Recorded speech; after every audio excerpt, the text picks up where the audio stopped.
Soy Sara Isabel Pérez, soy profesora universitaria, trabajo en la Universidad Nacional de Quilmes y en la Universidad de Buenos Aires.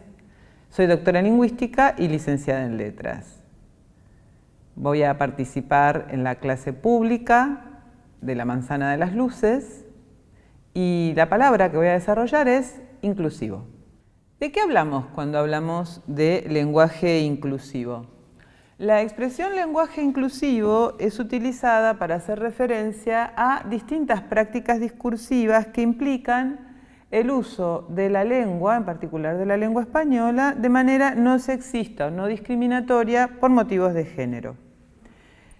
La expresión lenguaje inclusivo no es una expresión que venga de la teoría lingüística o de las ciencias del lenguaje, sino que es una forma que ha sido acuñada por los actores, actoras, que la utilizan por la esfera pública, por las periodistas, y se utiliza para hacer referencia en particular a una forma de expresión que apareció en los últimos años y que tiene que ver con incorporar como marca de género morfológico la letra E para expresar lo que se conoce como el morfema de género inclusivo, en contraste o por oposición a los morfemas de género masculino y femenino de la lengua española, que son la O y la A. Así, por ejemplo, desde hace un tiempo escuchamos expresiones como les chiques, ¿sí? Como les jóvenes, les estudiantes, les compañeres, le compañere.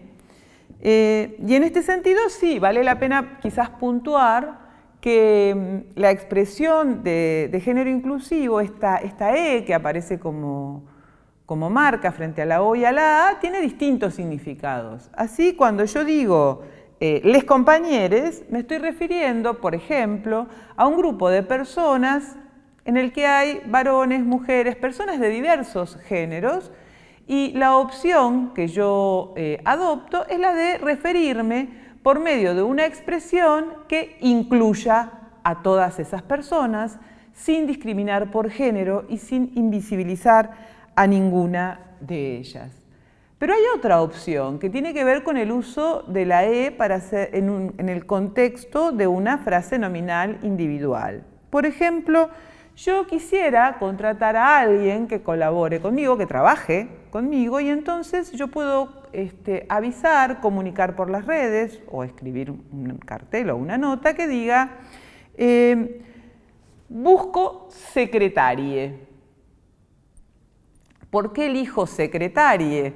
Porque de esta manera no importa el género de la persona a la que voy a contratar. Le estoy informando a las personas que es indistinto su género, que lo que me interesa es que tengan ciertas capacidades.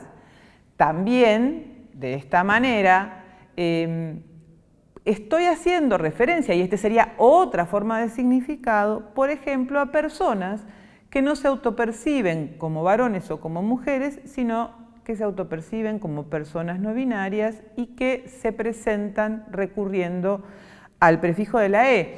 Porque una de las características del español, que es muy importante a considerar, es que en español nosotros no tenemos, nosotras, nosotros, nosotres, no tenemos la posibilidad de hablar sin marca de género. Así, por ejemplo, yo tengo la opción de decir yo soy profesora, puedo decir yo soy profesor, pero si yo me identificara como persona no binaria, no tendría opción en las condiciones tradicionales de la lengua española para expresar esa identidad de género.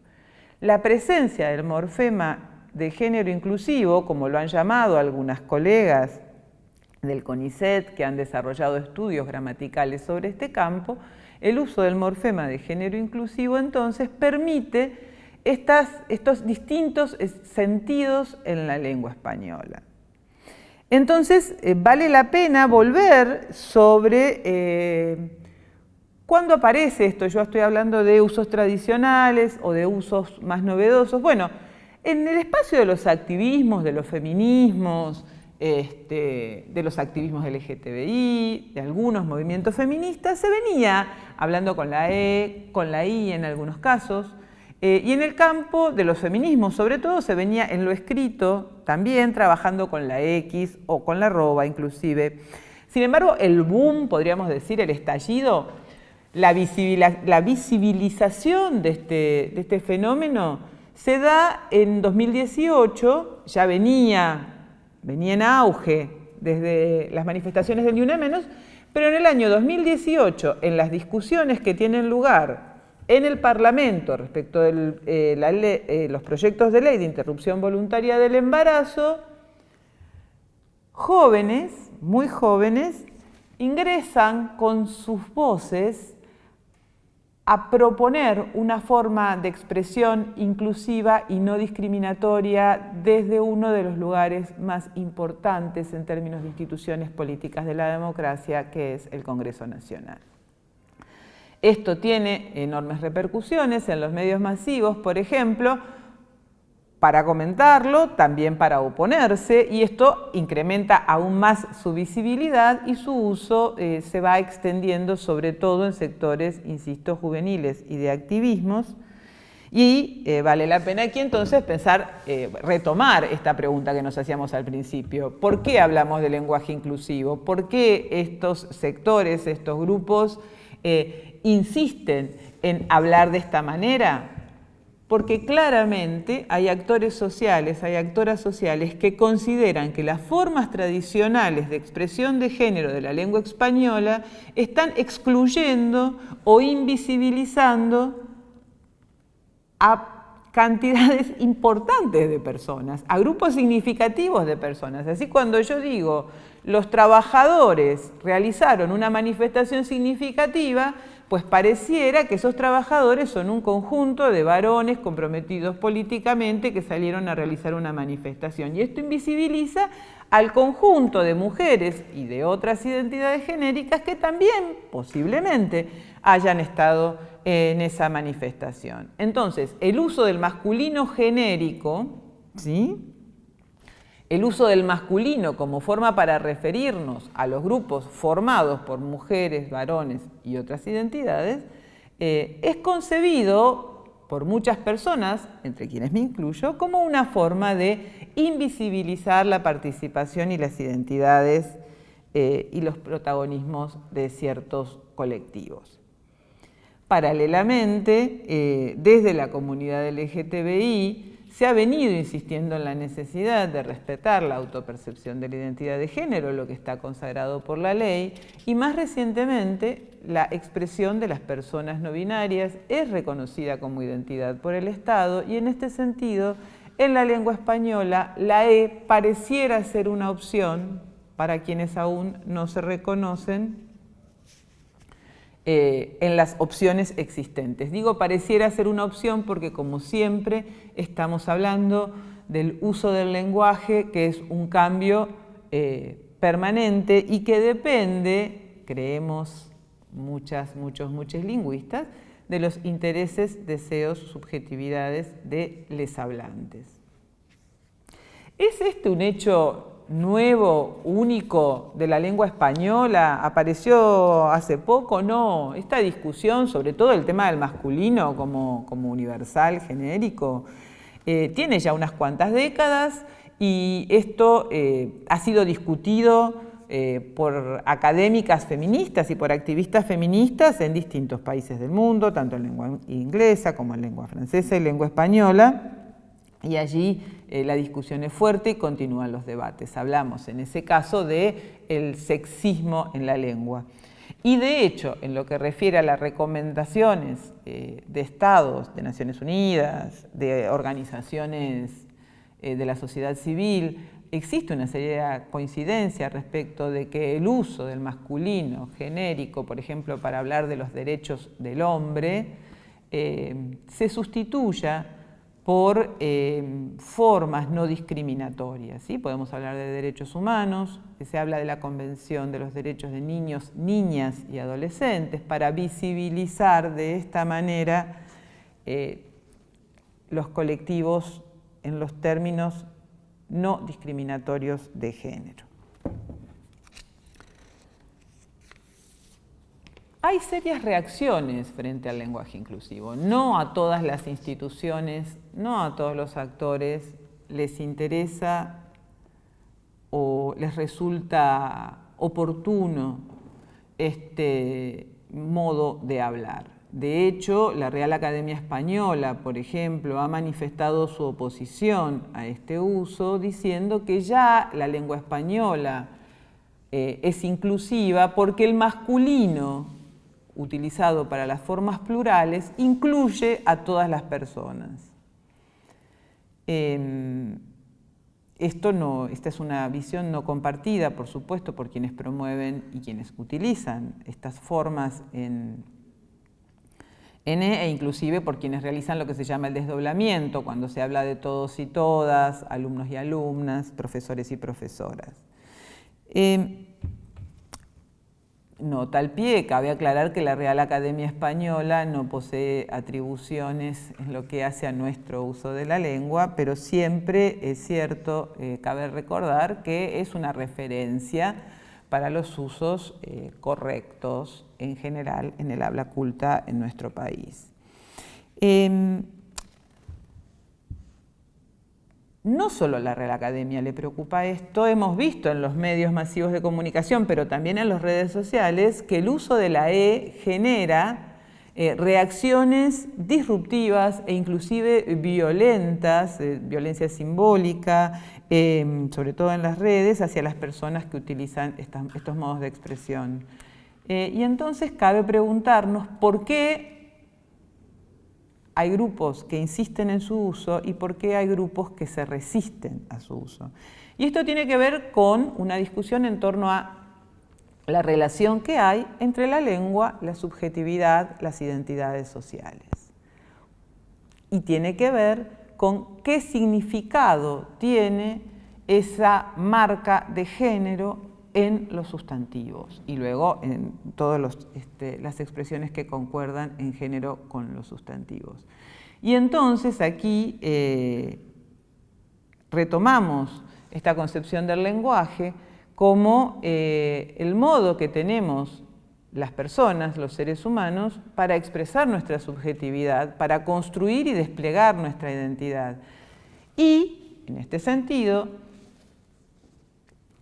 se pone de manifiesto que hay grupos de personas que consideramos que la marca de género morfológico, la O, la A, no es arbitraria, ¿sí? No simplemente clasifica en términos de masculino y femenino, sino que viene asociada a esta expresión de identidad, a esta expresión de la identidad de género.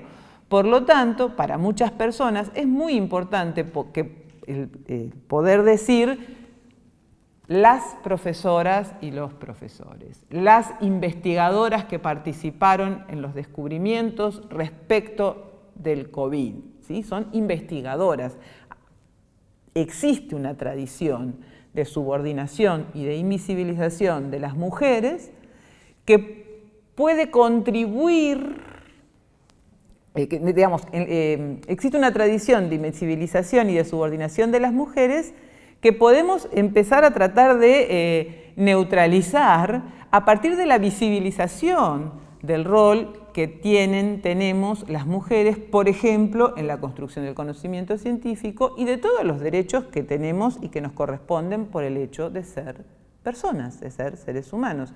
Y en este sentido, entonces, la expresión del género por medio de marcas morfológicas que permitan expresar la diversidad de géneros por un lado y que permitan no invisibilizar a mujeres y a otras identidades genéricas, se vuelve una práctica discursiva vinculada a la idea de poder expresar en plenitud ciertas identidades y al reconocer esas identidades en el discurso público y en el discurso privado. Entonces, quizás vale la pena empezar a pensar que quienes se oponen a estas prácticas discursivas no solamente están preocupados por el destino de la lengua española, sino que quizás lo que está en discusión cuando se cuestiona el lenguaje inclusivo es la búsqueda del cambio social, la búsqueda de este cambio en el orden social de los géneros. ¿Y qué dice la lingüística frente a todo este panorama entonces? Bueno, desde distintos campos disciplinares se ha abordado este tema. Por ejemplo, hay una investigación de Sayago que propone caracterizar este fenómeno como estilo inclusivo, ¿no? Entonces dice que, bueno, que esta es una variante más de la que disponemos los hablantes del español dentro del mercado lingüístico, y en este caso el uso del morfema E sería una alternativa más, ¿sí? Que permitiría un estilo comunicativo más o menos institucionalizado y nos permitiría eludir el sexismo en estos contextos.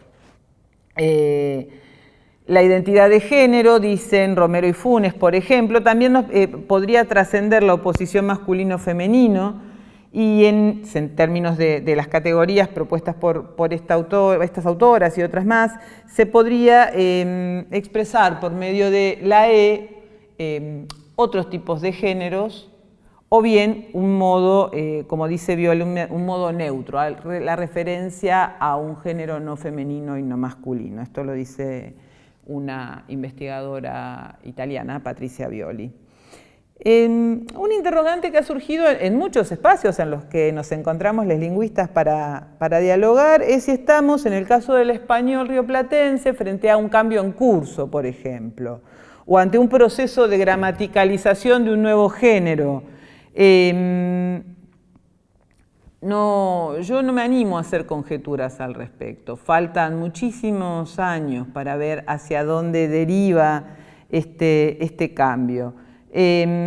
Abordajes cognitivos funcionales destacan que en algunas oportunidades, en algunas situaciones de cambio lingüístico, se ha observado que esta intención de expresar algo significativo socialmente, como por ejemplo la identidad de género de quienes utilizan esta forma,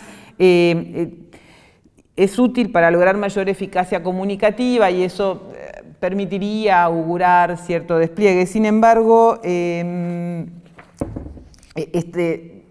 yo personalmente no me atrevería a hacer conjeturas aún sobre ello. Sí queda claro, para ciertos enfoques de la gramática que yo comparto, que la gramática emerge de las prácticas recurrentes del uso de la lengua por parte de les hablantes. Así que lo que nos queda en el caso del género inclusivo, a quienes nos desempeñamos en el campo de la lingüística, por ahora es observar, no prescribir. No es función de los lingüistas decir qué es lo correcto, qué es lo incorrecto. Como investigadores de este campo, lo que hacemos es observar este fenómeno.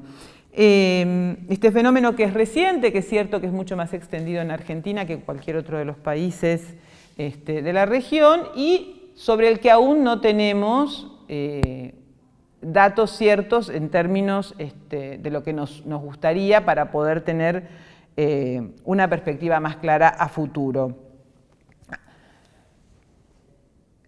Pero se está usando el lenguaje inclusivo. Y muchas personas coincidimos en que es la forma más cercana que tenemos, la forma más accesible que tenemos en algunos casos para no discriminar mediante el uso de la lengua.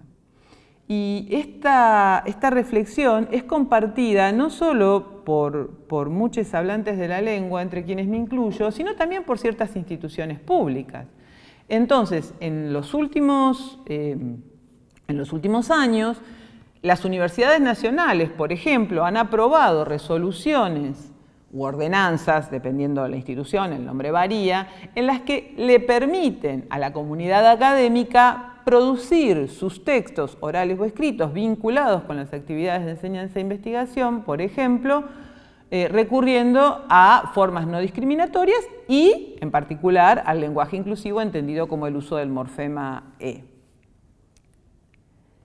Por otro lado, hay instituciones, esto también ha llevado a una reflexión sistemática, y esto es muy interesante desde el punto de vista de la lingüística, reflexiones sistemáticas sobre la relación entre lengua y discriminación. Y tenemos muchas instituciones, organismos gubernamentales que promueven un uso no discriminatorio del lenguaje y además habilitan el uso de la E. Y en este sentido tenemos la guía de recomendaciones que ha hecho el Ministerio de Mujeres, Géneros y Diversidad como otros documentos que han propuesto, por ejemplo, el Banco Central, PAMI, entre otros.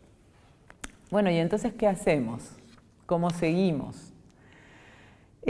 Como lingüistas, entonces, como les dije, vamos a seguir observando. No nos corresponde controlar. Las personas hablan de acuerdo a sus deseos, de acuerdo a sus necesidades, de acuerdo a sus motivaciones, en contextos específicos.